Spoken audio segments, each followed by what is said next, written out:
ঢাকা ১৫ অর্থাৎ যে আসন থেকে বাংলাদেশ জামায়াত ইসলামীর আমির ডক্টর শফিকুর রহমান নির্বাচন করবেন, সেই আসনে বিএনপি মনোনয়ন দিয়েছে তুখোড় এক প্রার্থী শফিকুল ইসলাম খানকে। সম্প্রতি নিজের নির্বাচনী প্রতিদ্বন্দ্বী জামাত আমিরের ব্যাপারে বিএনপির এই প্রার্থী বলেন, উনি একটা দলের সম্মানিত মানুষ। উনি রাজনীতিতে আমার চেয়ে হয়তোবা প্রবীণ হবেন, বয়সে আমার চেয়ে অনেক সিনিয়র এবং একটা দলের নেতৃত্ব দিচ্ছেন। ফ্যাসিস্টের বিরুদ্ধে আন্দোলনে তাদেরও ভূমিকা আছে।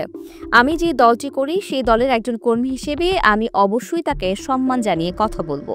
আমরা একসাথে লড়াই করেছি, সংগ্রাম করেছি। স্বাভাবিকভাবে তাকে হালকা করে দেখার কোনো সুযোগ নেই।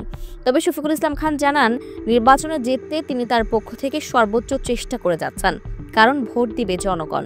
কে দলের প্রার্থী, কে দলের আমির, ওটা তার চেয়ে বড় বিবেচ্য বিষয় হবে কে এলাকার জন্য বেশি সময় দিতে পারবে, কে কোন এলাকার মানুষ, কে এই যুব সমাজকে ঐক্যবদ্ধ করতে পারবে, কে ডাক দিলে রাত্রে ৩টার সময় ওই ওয়ার্ডে চলে যেতে পারবে। বিএনপির এই প্রার্থী দৃঢ়ভাবে বিশ্বাস করেন জনগণ সেই আস্থাটা তার উপরেই বেশি রাখবে, কারণ তিনি জামাতের আমিরের চেয়ে বয়সও ছোট। তিনি এই এলাকার সন্তান, তাকে সবাই ভালোভাবে চিনে জানে।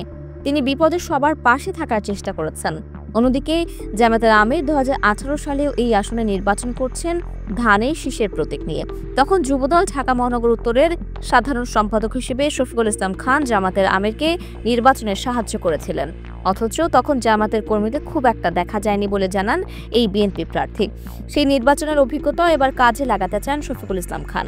এসবের পাশাপাশি ঢাকা ১৫ আসনে সর্বস্তরের বিএনপি কর্মী এখন ঐক্যবদ্ধ বলে জানান তিনি।